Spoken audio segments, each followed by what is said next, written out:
Hello, everyone. Hi, I'm James Holmes Jr., president and founder and co-owner of Black Lion Inc. And welcome to Black Lion Investment Incorporated initial introduction. You guys, most of you guys that follow Black Lion know that we have a few other companies already. Black Lion Auto, Black Lion Foundation, Black Lion Limo, and this is the fourth spin-off, Black Lion Investments Incorporated. The reason why we're doing this one separately is because it has separate functions. With Black Lion Investments, we talk about nothing but money, period. It's a platform for money. Making money and talking about money, growing money, creating generational wealth. We don't talk about social justice. We don't talk about, the weather, sports, nothing. The only thing we talk about on this platform here is making money, how to make money, and so forth. So anyway, just moving forward, another part of the reason for the investment company is that in this particular platform also we can go faster and we can go deeper. It's not for the beginning investor. Beginning investor, once we get into this, is only going to get lost. We have platforms for that. Our master class will get people ready for this. Once you go through the master class, which is 17 sessions, 9 weeks, then you'll be ready to start going through this stuff right here, because it's moving a little fast for the master class. Well, anyway, couple things. Let's do our disclaimer first of all, because so many people freak out about the disclaimer thing. Black Lion Investments Corporation is a educational company. We educate in finances. We educate in investments. We educate in creating generational wealth. We also do some education along the way as far as debt payoff, because it's absolutely a factor. Handling debt and controlling debt, that's also involved in building wealth, as well as credit restoration. Not credit repair, credit restoration. That's also critically important. And that leads me back to another one of the primary reasons why we even established this company. I noticed that there is a void missing as far as investment knowledge, particularly in the African American community. And if you think about it, why shouldn't there be?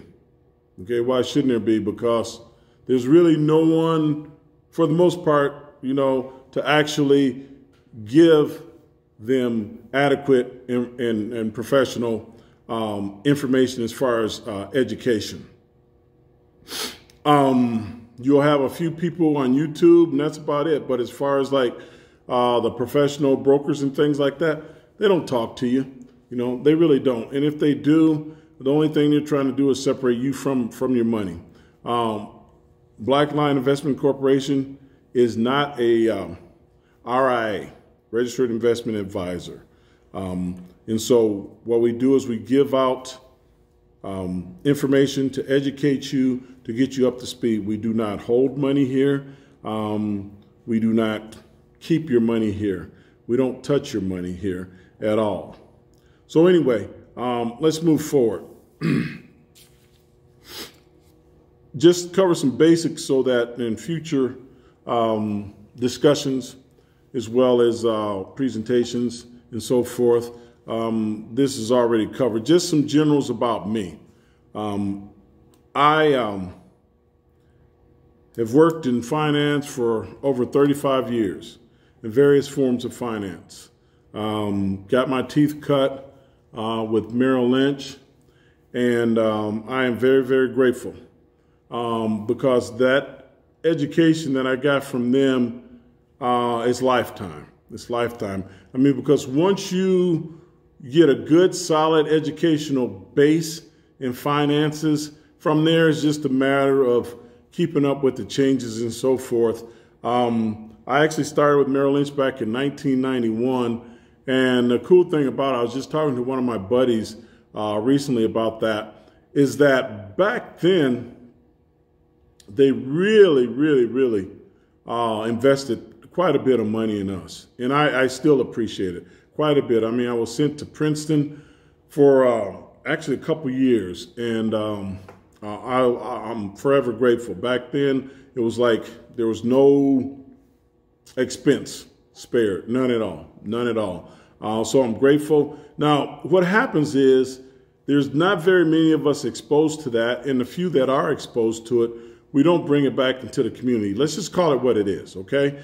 And frankly, you know, for many years, I didn't bring it back to the community either. So this is new. Personally, I consider myself considerably more accomplished than the average YouTube guy. That's, so,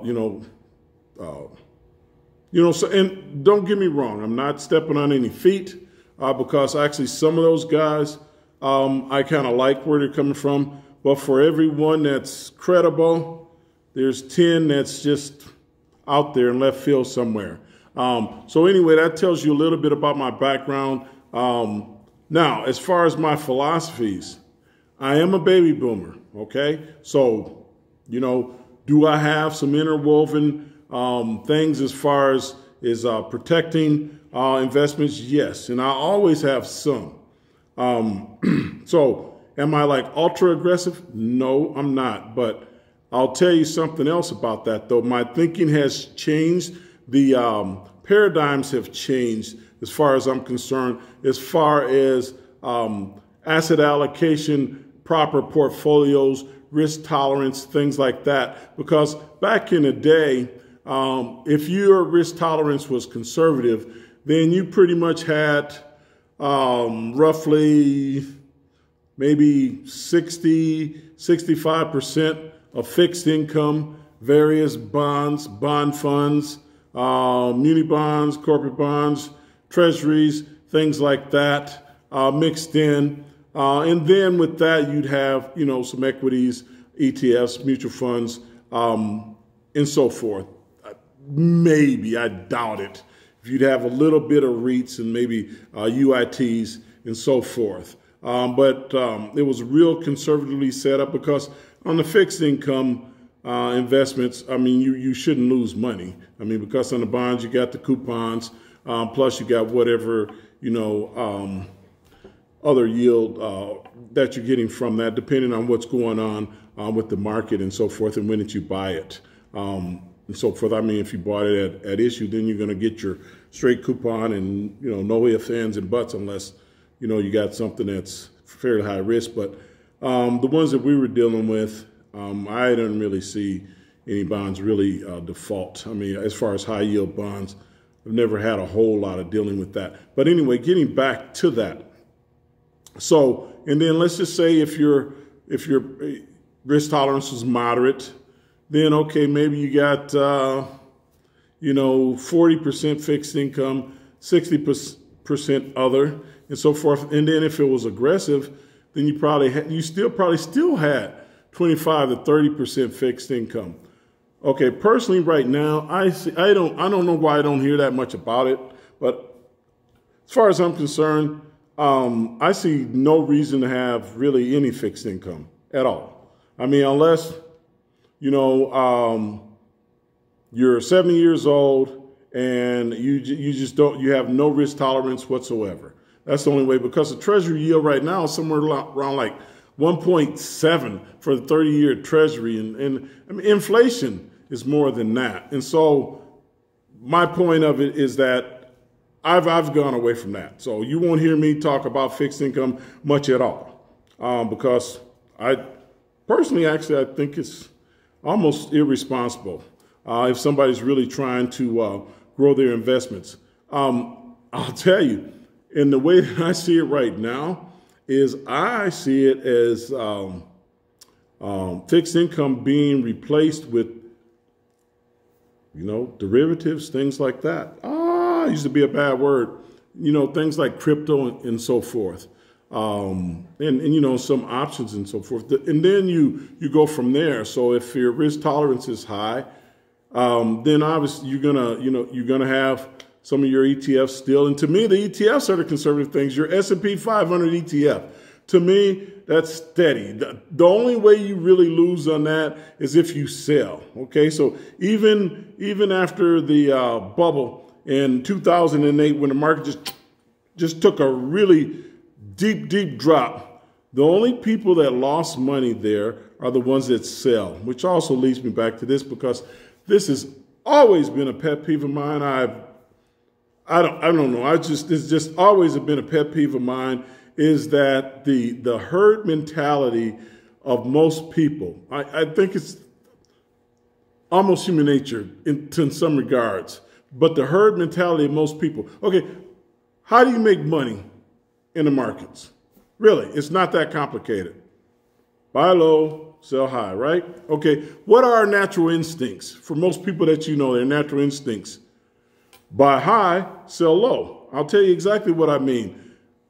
Let's just say the market is just going crazy and you're hearing nothing but, oh my goodness, Apple is just making lots of money, and Amazon and blah, blah, blah, and everybody's just making money and their stocks are just going up. Okay, so the exuberance leads the normal person into buying at the high, okay? And then all of a sudden, the market goes down and now they're selling at the low. And I'm sorry, it's stupid. Really, it's stupid. I mean, if that's your attitude, you really shouldn't even be in the market. And gets to one of my most basic things is go in with a plan. Go in with a plan. Shooting from the hip is not a plan, okay? Go in with the plan. Decide if you're going to be long or if your strategies are going to be something else. Go in with the plan and stick with that plan. You will be better off. It will eliminate a lot of the panic selling and different things like that. It really will. I've never understood that. Never whatsoever understood that. I think another key element as far as investing is getting your mind right. Now, investing, really, if you're looking to build any type of wealth, you have to mix that in. You have to. You have no choice. Real estate's cool. Love it, love it, love it, love it. That's cool. We want to own as much as we can. We don't own enough things, all right? Businesses. You guys know I do a lot of work with businesses. Like I said, just started my fourth. Help people start them all the time, every week. I'm all for that. But you also have to invest in there. And it's hard to invest if you're not going to include the stock market in there. So you might as well get the knowledge, okay? You might as well get the knowledge. And when you get enough knowledge, you'll be comfortable, okay? And you won't freak out from the dips. Because one thing about the stock market is that if you look at the line is like that, okay? The average rate of return, depending on what you're looking at, which chart you're looking at, it's, 9, 10% over time, okay? The problem is it's not a straight line. The line goes like this, okay? And even a lot of your investments go like this. Now, if you have good ones, and then, we can talk, further in a couple of weeks about, just support lines and just different things like that, and resistant lines and so forth. We'll get into technical charts at some other time. But the point of it is that you really just have to mix that in there. No ifs, ands, or buts about it. So you might as well get started now. And what I mean as far as getting your mind right is that a lot of people still have just their mind is just locked out for some type of reason. And I guess the light bulb hasn't come on. I was talking to one of my buddies, before I came in today, and he was saying how fortunate that he felt that he actually started when he was about 21. And I said, man, you are way ahead of the game as far as most people, because compounding, as Warren Buffett talks about it all the time. Like, Warren Buffett, what's your biggest secret? I just love to watch it compound. Well, compounding is much, much more effective if you start earlier. Now, if that train is already gone, then that's fine. You know, it's still better to be in. It's just that if you're in early, you are in good shape. And especially if you're dollar cost averaging in along the way, you really are in good shape. You're in very good shape. And something else about that is no one is coming to save us.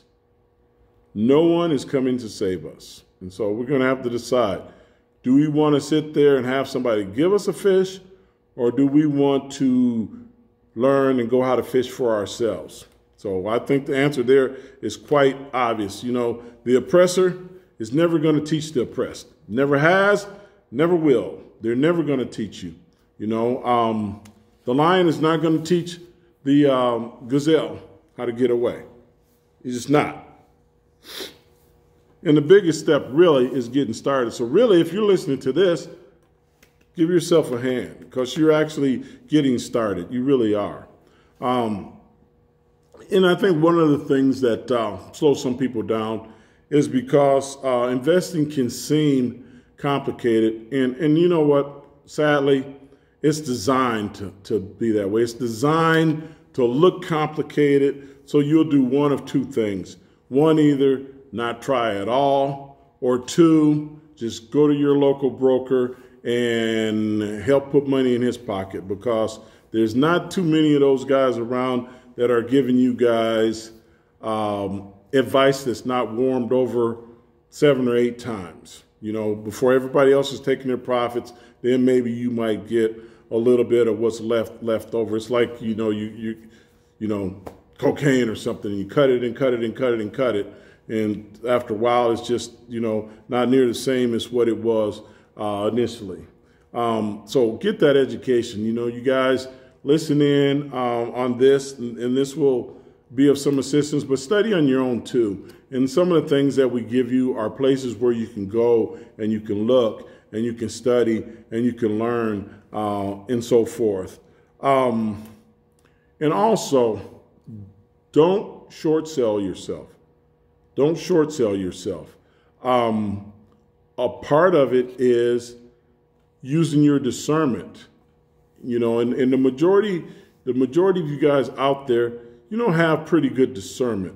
And what I mean by that is, if it smells bad, if it seems bad, and if it's not adding up to you, you don't have to do that. There are a lot of good options out there. A lot of good options. If it just doesn't feel right, just don't do it, irregardless of what they're saying on TV or whatever.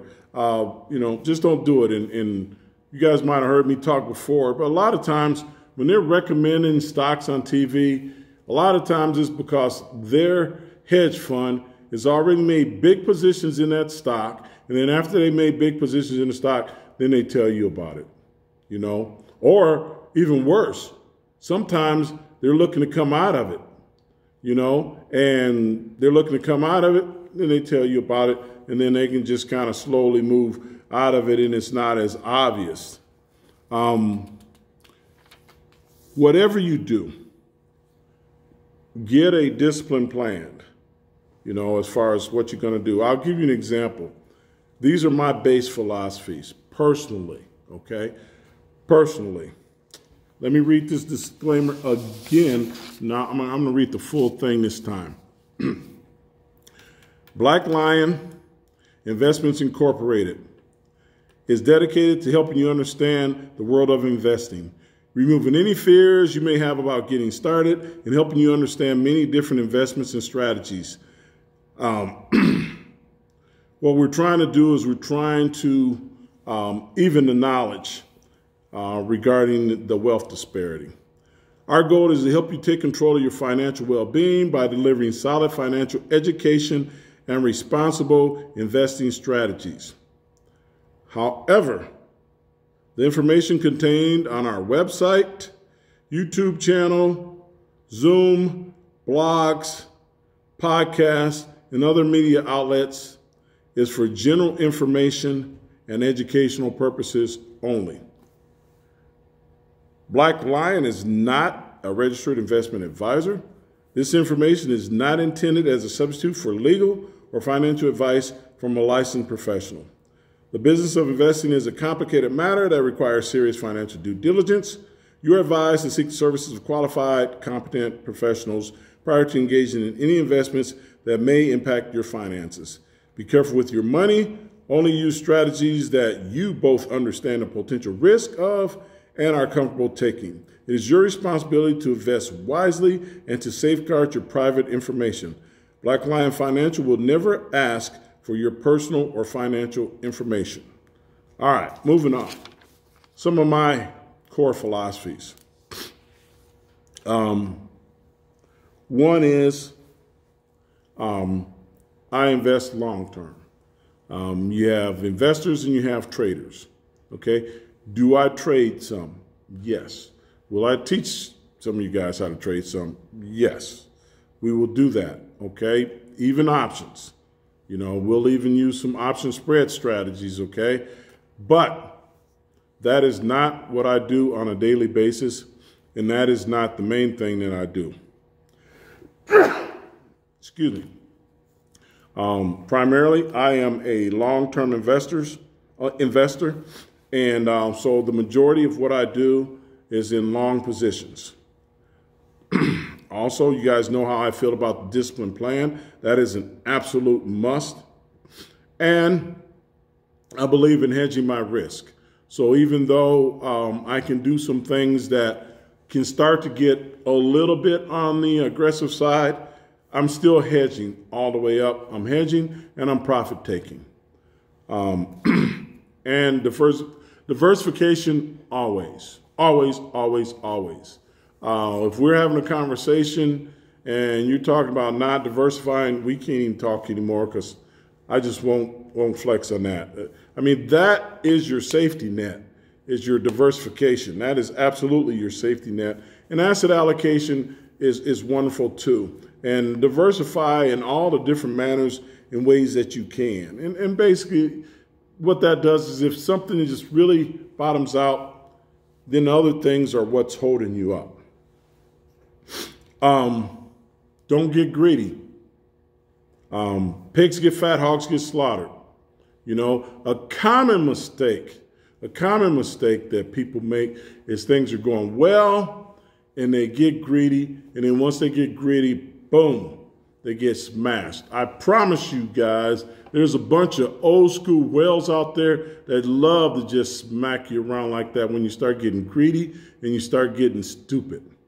And especially, you know, really my audience, because a lot of you guys are going to be trading on places, you know, like Robinhood and things like that, which I actually, you know, like them a lot. And there's a whole lot of cool stuff I like about them. And I actually even kind of like how they kind of poke the big bears and bulls sometimes. I really like that too. I mean, because sometimes they can actually even get away with even some of the interfere with some of the market manipulation that the big dogs are trying to do and things like that, like GameStop. You guys probably been watching that recently, and you know that these big funds, you know, they're playing their little manipulation games. And basically, the long and the short of it is, I think these little Robinhood investors, retail investors, got so involved being bullish on that that a lot of the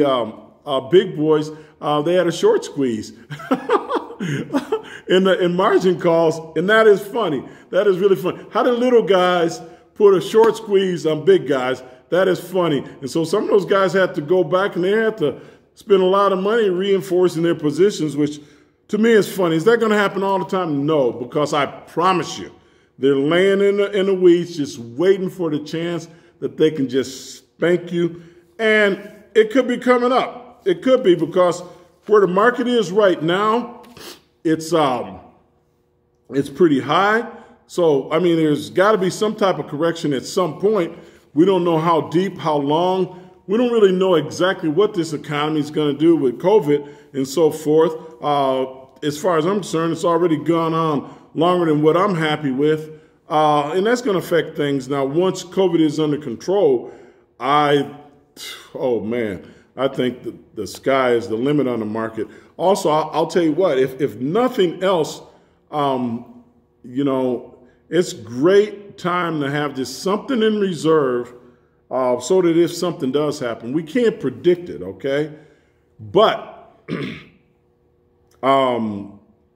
what you can predict is that there's winter every year, okay? There's summer every year, okay? And so the market's going up and up and up and up. That's your summer. The winter's got to come at some point. So you know it is coming, so you might as well be ready for it. And what do the wealthy do that the regular, I guess, middle-class people don't do and so forth, is that when others are selling, they're buying. So literally, okay, you take '08, for example, and everybody's freaking out, oh, the market's crashing, the market's crashing. And if you called over at Warren Buffett's office and just to see how well he was sleeping very well. Very well. Why? Because he knows it's nothing new, okay? It is nothing new. That's normal. And basically he made more money because while everybody else was selling, he was buying. And back then I was telling people, I'm like, you guys, get over your emotions. I'm telling you, it's a sale going on right now. It's a sale. I mean, if your favorite clothing item is normally $100 and it's the same thing hasn't changed, and now it's $50, well, isn't that a better deal? Yeah, it is. It is. So that's a part of getting your mind right too. That's a part of it. Another thing that the wealthy do is they hedge their investments for protection. They hedge because let's say the market's going up, up, up, up, up. Are the rich people participating in that? Yeah, they're participating in it. But the difference is that it goes up, up, up. Then all of a sudden there's a big correction. Your average middle-class person just got hit, just got smashed. What did that rich person do? Okay, it's going up, up, up. Guess what? He's selling puts right there. Buying puts right there. He's buying them, and he's paying a small premium. So guess what? It goes down, middle class person here, but they're still here. They paid a small premium for their putt, and guess what? They kept most of their money. It's not that complicated, and that's why you need some type of plan. And then stay on script. Stay on script. They hardly ever get off script. I mean, you will have a few times where they got off script, where you had a lot of these blue hairs that gave Bernie Madoff all their money. And I think if you interviewed them, they will tell you that's absolutely goes against everything that they were ever taught, and how all of a sudden this guy was so charming that they just all of a sudden took stupid pills. I don't know, but just it doesn't matter. Just you got to always be diversified. And they adapt. They adapt. They adapt. Believe it or not, they do. I'll give you an example. Ray Diallo, okay? Ray Diallo in the investment world is basically like a king, okay? He manages Bridgewater hedge fund. And if you don't make, you know, if you don't have assets, liquid assets that you can invest, you know, over a couple $100,000, he won't even talk to you. And right now that wouldn't even matter because his fund is closed. But he's done real well with it. And even when the markets move down, his fund is, you know, they've been pretty steady. The guy, you know, he's excellent. But even a guy like Ray Diallo, what he's doing is he's starting to adapt. Okay, I'll give you an example. Bitcoin. Okay, everybody knows that Bitcoin is the beta's high. Okay, so it moves, in big swings, and usually the big funds like that, that's too much risk for most of them to deal with.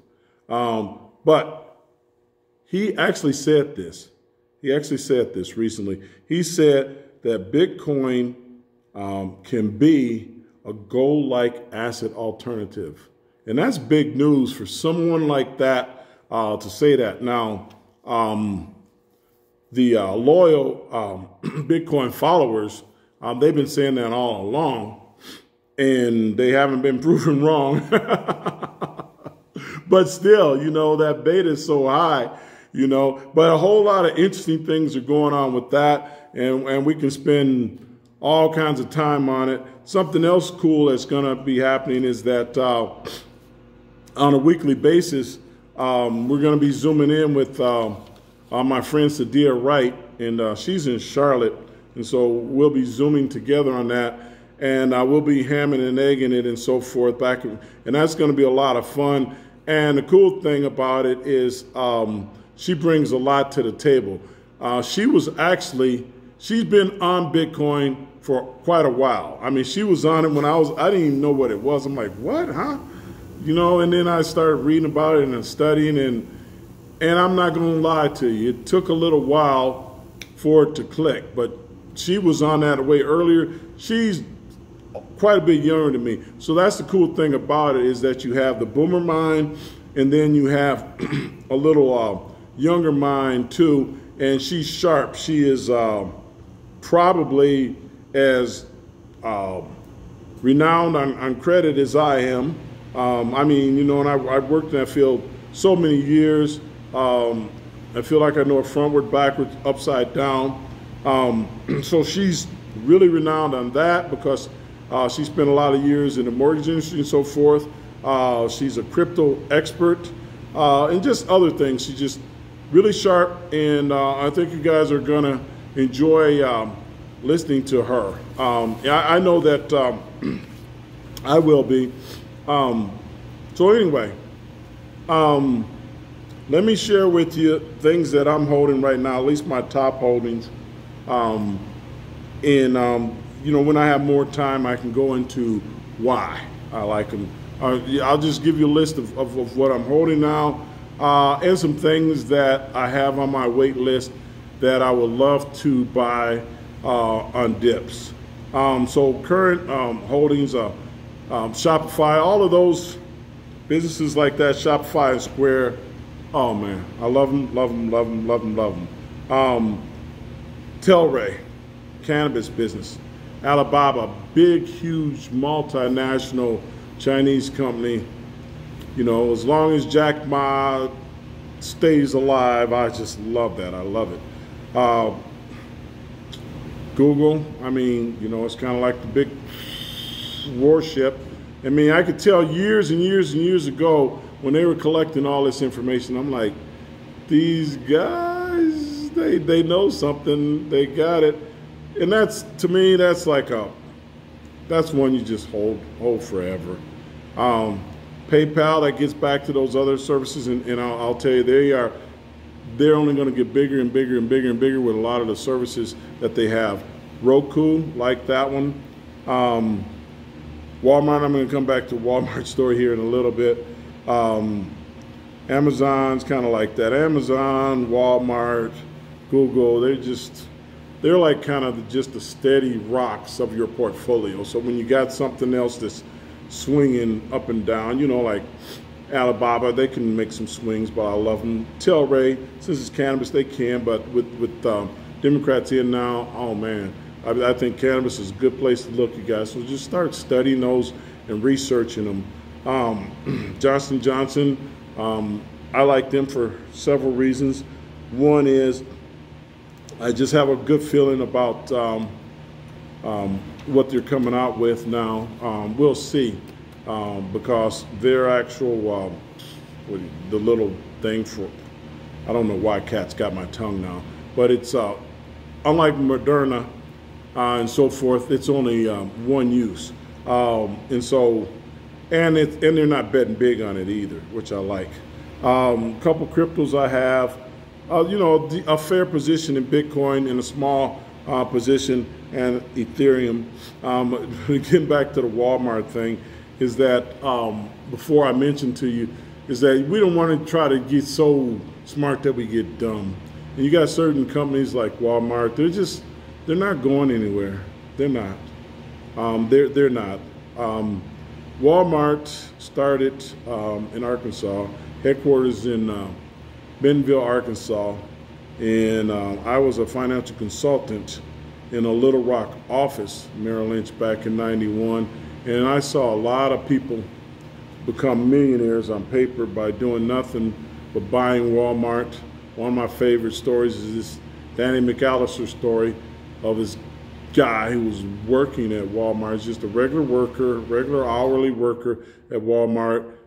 He's getting close to retirement, and he was on their ESOP plan, employee stock option plan, and so they were taking money out of his check every time he got paid and gave him some ESOP. And the deal there, back then Walmart was growing so rapidly, they were literally grow, split, grow, split, grow, split, grow, split. You didn't have to know anything about investments at all. If you just bought that and just held it and not outsmart yourself by selling it, you couldn't help but to make money. You really couldn't. A blind squirrel find it or not. It was this particular guy. He had no idea how much he had. I mean, the original call that I made him was on like an $1,800 IRA account. Called him and he goes, "I'm glad you called. I was getting ready to retire. Blah blah blah. Got this. I'm trying to figure out what to do with it. They told me I need to roll over." I'm like, "Sure, we can help you with that." And the guy sent the stuff in, and it was over $1 million Walmart ESOP. And so that lesson just stayed with me. And actually, that's one of the reasons why I changed my mind on Bitcoin, because I think Bitcoin is here to stay. I really do. Some of the real loyal Bitcoin holders, what do they say? They HOGO, hold on for dear life, HOGO. And I like that, and I think it's pretty cool because what's happening is as the big boys start to move more and more into the big institutions buying them, some of them are starting to buy chunks, and they're only going to be doing it more. I think 10 years from now, probably less than that, 7 years from now, there's going to be crypto in retired people's accounts, what we used to call blue hair accounts. You're about 7 years. And if you think about it, that would have been like unheard of a few years ago. Remember, Bitcoin is only 12 years old. It's only 12 years old. One of the cool thing about it is limited. Okay, there's only, 21, I think it's 21,000 of them that can ever be produced. I hope I'm not wrong on that number. But my point of it is, it's a finite number. It's what it is. So that in itself, has some scarcity. And as far as, being digital currency, think about it. Millennials, they're all used to that. They're used to digital currency. If you see millennials right now and they're going to go buy, some coffee or something like that, what do? They pull out their card. They don't carry a whole lot of cash, and I'm getting to the point to where I don't really blame them, because to me, fiat currency is just, I don't have like great confidence in it. So a lot of the big boys are going into commodities like gold and silver. Bill Gates is buying up as much land as he can find. And you never hurting yourself by buying land. We all know that. Some ones that I missed on, what I mean by missed on is I didn't get, for their big run-ups. And so I just kind of have them on a standby list to where if let's say if all heck did break loose and we had a big dip, these are some that I would love to buy. Now, you guys can like slap me if you want to, but Apple, Microsoft, and Telsa.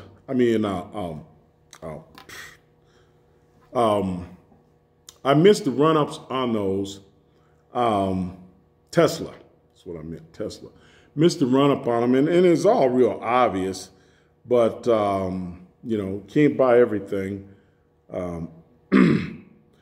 And so if they, you know, and they're not going anywhere, neither one of them. And here's the human in me, okay? This is the human in me. The human in me is there's a couple on this list, okay? Like Tesla and Zoom that I actually used to own, okay? And I let these idiot analysts run me off of them because the PEs were high. You know, and then I got to thinking about that. Of course they're going to be high. They're still growing fast. And so you can't, you know, when you're looking at, when you're doing your research, sometimes you have to just factor that in, you know, because you can't, they're apples and oranges. They just are. So, and then Ford, I own a little Ford now, and I think Ford is going to be okay. And it's cheap. What is it, $11 a share? I think it's going to be okay. I really do. I mean, the things that are going on in this economy has been like horrible. You guys remember back in 2008, they're the only major American auto manufacturer that did not take the government buyout, because Chrysler took the buyout and GM took the buyout. Ford did not take the buyout, and it wasn't easy for them either, because they just gutted it out. They did. But that tells you, you know, a lot about the company too. I mean, if you think about it, because they could have, what does the average person do? Oh, you're going to give me money? Okay, I'll take it, you know. It's kind of like me and my wife, we were talking the other day about collections, for example. And I was basically saying that if it's an old collection, it's stupid to pay it. Don't pay it, don't pay it. There's a lot of reasons. I'll get into it later. And her perspective is, if you owe it, you should pay it. So she's that much of a goody two-shoe. And so, you know, I'm not hating her for it, but that's kind of like Ford. They toughed that out. And I mean, you could buy it for $11 a share. Now, I actually got in at $9. If they go back to $9, I'm going to get some more because I don't see how you can really lose on that. And Square, I love it. I own a little bit of it. And I'll just keep, you know, getting more, you know, whenever it dips and so forth. But anyway, that's a start. Sadia, she'll be joining me next week. And we're gonna really get into some deep stuff, and we're gonna have a good time. All right. So you guys, thanks for checking us out, and we'll see you the next time.